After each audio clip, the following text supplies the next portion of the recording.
కాంక్షతోనే political బ్యాక్గ్రౌండా లేకపోతే ఏంటిది? ఎందుకు నాకు పొలిటికల్ ఆలోచన ఎందుకు వచ్చింది? గుడ్ క్వశ్చన్ అండి.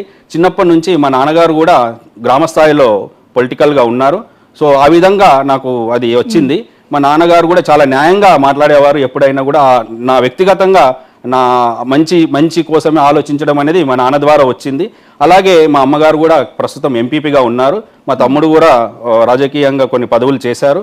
సో నాకు రాజకీయంగా చిన్న స్థాయి రాజకీయంగా ఉంది. కానీ నాకు చిన్నప్పటి నుంచి ప్రజల మీద చాలా అవగాహన ఉండేది.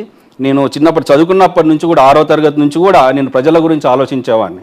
నాకు ఇప్పుడు 43 ఏళ్ళు. నేను 6th క్లాస్ ఉన్నప్పటి నుంచి కూడా నేను ప్రజల దృష్టి మీద నేను చాలా చెల్లించేవాడిని. నాకు అది ఉండడం వల్లనే నాకు ప్రజలకు సేవ చేయాలన్న లక్ష్యంతోనే నేను అమెరికాను వదిలి ఇండియా వచ్చి ఇప్పుడు పోటీ చేయబోతున్నాను.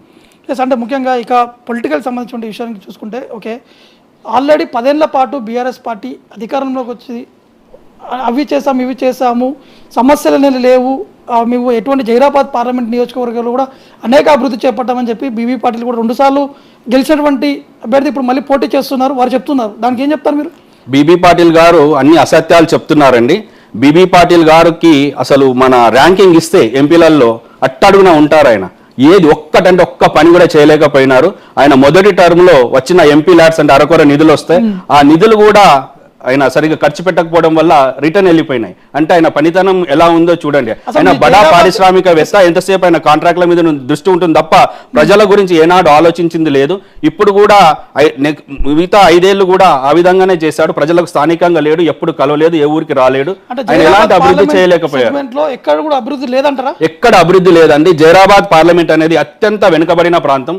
మౌలిక వసతులు చాలా దారుణంగా ఉంటాయి. రోడ్ నెట్వర్క్లు, గుంతలమైన రోడ్లు ఉంటాయి. ఎలాంటి ఏ బిల్డింగ్ అయినా కూడా రిపేర్లో ఉంటుంది. చాలా వెనుకబడిన ప్రాంతం. ఎలాంటి అభివృద్ధి జరగలేదు. ఒక నేషనల్ హైవే ఉంది. ఆ నేషనల్ హైవే అనేది మీకు తెలుసు, నేను శాంక్షన్ చేపించాను, నేను నా హయాంలో నేను కట్టించాను అని ఇద్దరు ఎంపీలు అయితే ఏదైతే పోటీ చేస్తున్నారో వాళ్ళు చెప్పుకుంటారు. కానీ ప్రజలు గమనించాలి, నేషనల్ హైవే అనేది ఎవరు అడిగితే వాళ్ళు ఇవ్వరండి. ఎంపీ అడగడం వల్ల నేషనల్ హైవే రాదు. ఆ హైవే పైన ఎన్ని వాహనాలు తిరుగుతున్నాయి, ఎంత రద్దీ ఉంది అన్నది గమనించి ప్రాధాన్య క్రమంలో రాష్ట్ర ప్రభుత్వం మద్దతుతో అది వాళ్ళు సేకరణ చేసి రాష్ట్ర ప్రభుత్వం విన్నవించుకుంటే అది నిర్మించబడుతుంది. ఇది మన ఎవరో ఎంపీ అడగడం వలన on the spot national highway sanction చేసి అది కట్టడం నిర్మించబడడం జరగదు. ప్రజలు గ్రహించాలి, నేషనల్ హైవే అనేది దానంతట అదే వస్తుంది. నేషనల్ హైవే అథారిటీ అని ఒకటి ఉంటుంది, అది చూసుకుంటుంది. అది గమనించాలి అని చెప్తున్నాను. ఎంపీలది దాంట్లో ఏమీ లేదు పాత్ర. ఎందుకంటే బీబీ పాటిల్ 2 సార్లు గెలిచినటువంటి నేపథ్యంలో ఇప్పటి కూడా స్టిల్లో ప్రచారంలో కూడా అదే చెప్తున్నారు. చేసినటువంటి కార్యక్రమాల్లో అనేక నిధులు మీ పార్లమెంట్ సెగ్మెంట్ తీసుకొచ్చాము, బడి కావచ్చు, ఉపాధికి సంబంధించిన అంశాలు కావచ్చు, కంపెనీకి సంబంధించిన అంశాలపై కూడా ఫోకస్ పెట్టాం, ఆల్మోస్ట్ ఆల్ రాబోతున్నాయి అనేది కూడా చెప్తున్నారు వారు. అవునండి, చెప్తున్నారు. కానీ ఏది రాలేదు. రాబోతున్నాయి. ఎన్నేళ్ళు వస్తుంది? 10 ఏళ్లలో ఏమి రాలేవు కదా.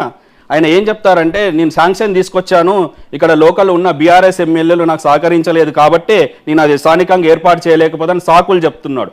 అదే నిజమైతే బీఆర్ఎస్లో ఇప్పుడు బీజేపీలో జాయిన్ అయ్యాడు. అదే నీకు ప్రజలకు సేవ చేయాలన్న నీకు చిత్తశుద్ధి ఉంటే ఆనాడే నువ్వు బీజేపీలో జాయిన్ అయ్యి ఏవైతే శాంక్షన్ అయినాయో నువ్వు దర్జాగా పార్లమెంట్ అంతా తిరిగి అవి ఏర్పాటు చేయాల్సింది కదా. 10 ఏళ్ళు సుఖంగా పదవి అనుభవించి బీఆర్ఎస్ పార్టీ వీక్ కాగానే ఇప్పుడు బీజేపీలో జాయిన్ అయ్యి టికెట్ తెచ్చుకొని మళ్ళీ ఏదో జై శ్రీరామ్ అంటూ ఓట్లు అడుగుతున్నావు మతం మీద.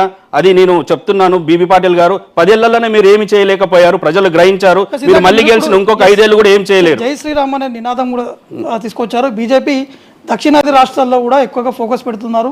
తెలంగాణ విషయానికి వస్తే ఖచ్చితంగా ఇక్కడ 6 నుంచి 10 సీట్లు గెలవాలనే దిశతోటి ముందుకు వెళ్తున్నారు. ఈ అయోధ్య సంబంధించినటువంటి సెంటిమెంట్ తోటి వీరు బీజేపీ నేత వెళ్తున్నటువంటి విషయంపై ఏం చెప్తారు మీరు? నేను చాలా చెప్తానండి. ఇప్పుడు వాళ్ళు ఏ అభివృద్ధి, ప్రజలను ఏ విధంగా అభివృద్ధి చేశాం. ఇక్కడ నిరుద్యోగం అనేది చాలా ఉంది. ఆ నిరుద్యోగ సమస్యకి తీర్చడానికి మోడీ గవర్నమెంట్ ఏం చేసిందో చూపించాలి.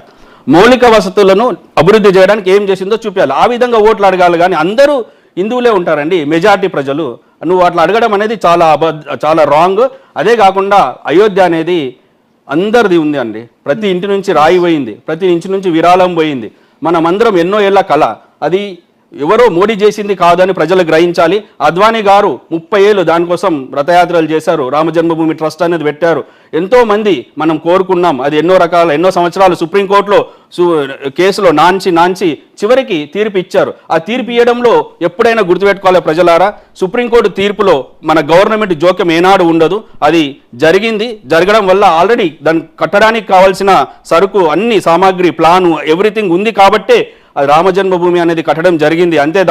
అంతేకాకుండా రామజన్మభూమి కట్టినప్పుడు దాని భూమి పూజకు అద్వానీ రాలేకపోయారు, ప్రారంభోత్సవానికి అద్వానీ గారు రాలేకపోయారు. అంటే ఒక్కొరు చేసిన పనిని ఇంకొకరు అన్యాయంగా గుంజుకొని వాళ్ళ పేరు తగిలించుకుంటున్నారు. ఇది మన ధర్మరాజు పాలించిన భారతదేశం, ఎప్పుడైనా ధర్మంగా ఉండాలి. అద్వానికి దక్కాల్సిన క్రెడిట్ మోడీ గుంజుకున్నారు, ఇది అన్యాయం అని కూడా నేను చెప్తున్నాను.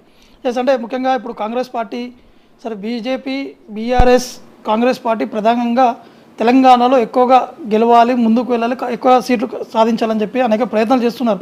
కాంగ్రెస్ పార్టీ నుంచి కూడా మీ జైరాబాద్ నుంచి పోటీ చేస్తున్నటువంటి అభ్యర్థికి పూర్తి స్థాయిలో రేవంత్ రెడ్డి సపోర్ట్ కావచ్చు. ఒకవైపు తెలంగాణలో అధికారంలో ఉన్నటువంటి కాంగ్రెస్ పార్టీ వేవ్ కనిపిస్తుంది, స్పష్టంగా మీకు చూస్తూనే ఉన్నారు. ఈ 100 రోజుల పాలన సంబంధించిన అంశాలు కావచ్చు, 6 గ్యారెంటీకి సంబంధించిన స్కీమ్ కావచ్చు, ఇవన్నీ మీ నియోజకవర్గాలు అందినాయి. చాలా మట్టుకు అద్దలేవండి. మొదటగా సురేష్ శెట్కర్ గారు 15 సంవత్సరాల క్రితం ఎంపీ అయ్యారు జైరాబాద్ పార్లమెంట్ నియోజకవర్గాన్ని. 2009 అప్పుడు కాంగ్రెస్ ప్రభుత్వం అధికారంలో ఉంది. కాంగ్రెస్ ప్రభుత్వం అధికారంలో ఉన్నప్పుడు అరకొర 1-2 పనులు తప్ప ఆయన ఏమీ చేయలేకపోయారు. 15 సంవత్సరాల క్రితమే ఏమీ చేయలేని అభ్యర్థి ఇప్పుడు మళ్ళా 15 సంవత్సరాల తర్వాత ఇప్పుడు నిల్చొని గెలిస్తే ఆయన ఇప్పుడు ప్రతిపక్షంలో ఉండి ఏమాత్రం ప్రజలకు సేవ చేయలేరు అని ప్రజలు గ్రహించారు. అది ఆ విధంగా ఆయనకు చాలా తక్కువగా ఓటింగ్గా పడుతుందని నేను నమ్ముతున్నాను. మీరు కాంగ్రెస్ ప్రభుత్వం చూసుకుంటే ఒకటి చిన్న సిలిండర్, అది కూడా సక్రమంగా ఎవరికి రావట్లేదు. సిలిండర్కి 400 ఇస్తామన్నారు, అది ఎవరికి సక్రమంగా రావట్లేదు, మీరు చెక్ చేసుకోవచ్చు. అంతేకాకుండా 1-2 ఆర్టీసీ ఉచిత అన్నారు, అది కూడా ఉచిత బస్సు మహిళలు వాడుకుంటున్నారు. కానీ దాంట్లో చాలా సమస్యలు ఉన్నాయండి. కిక్కిరిసిన బస్సులు ఎక్కువ పెట్టాలి అంతే. వాళ్ళ ఆటో దానివల్ల ఇంకా నెగిటివ్ కూడా ఉంది. ఆటో వాళ్లకు కొంచెం లాస్ అవుతున్నారు, వాళ్ళు కూడా ధర్నాలు చేసే పరిస్థితి తయారైంది. వాళ్ళకి ఏదో ఒకటి సొల్యూషన్ చెప్పాలి, ఏ సొల్యూషన్ చెప్పట్లేదు. అంటే ఇచ్చినారు 1-2, కానీ అది పూర్తి స్థాయిలో ఇంప్లిమెంటేషన్ కాలేదు. అందులో చిన్న డబ్బులతో అయ్యే పథకాలను మాత్రమే కాంగ్రెస్ ప్రభుత్వం అనేది ఇప్పటి వరకు చేసింది. 6 గ్యారెంటీల్లో పెద్దవి ఉన్నాయండి. ఇప్పుడు 5 లక్షలు ఇస్తామన్నారు విద్యార్థికి, ఇవ్వాలి కదా, అది ఎప్పుడు ఇస్తారో తెలియదు. రైతులకు 15,000 ఇస్తామన్నారు, కౌలు రైతులకు ఇస్తామన్నారు 12,000, అది ఎప్పుడు ఇస్తారో అది లేదు. పెన్షన్ పెంచుతామన్నారు 4,000కు, అది లేదు. ప్రతి మహిళకు 2,500 ఒక నెల ఇస్తాన్నారు, ఎప్పుడు ఇస్తారు? రుణమాఫీ కూడా చేయాలి, ఇంకెప్పుడు చేస్తారు? ఇన్ని పెద్ద డబ్బుతో కూడుకున్న చేయలేకపోయారు. ఆగస్టు 15 లోపు ఖచ్చితంగా ఇంప్లిమెంట్ అయిపోతుంది రైతు రుణం. 100 రోజుల్లో చేస్తామన్నారు కదండి, 100 రోజుల్లో చేయాల్సింది. నువ్వు 100 రోజుల్లో వచ్చేస్తుంది, టంగ్ అని వచ్చేస్తుంది అని చెప్పారు రేవంత్ గారు. ఇప్పుడు చేసి చూపించి ఇప్పుడు ఎంపీ ఎలక్షన్లో నిల్చోవాల్సింది, చేయలేదు కదా. ఆగస్టు 15 పోతుంది, తర్వాత ఇంకో డేట్ చెప్తారు, అలా కంటిన్యూ అవుతుంది. నాకు తెలిసి ఈ పథకాలు ఇంప్లిమెంట్ చేయడానికి చాలా కష్టం.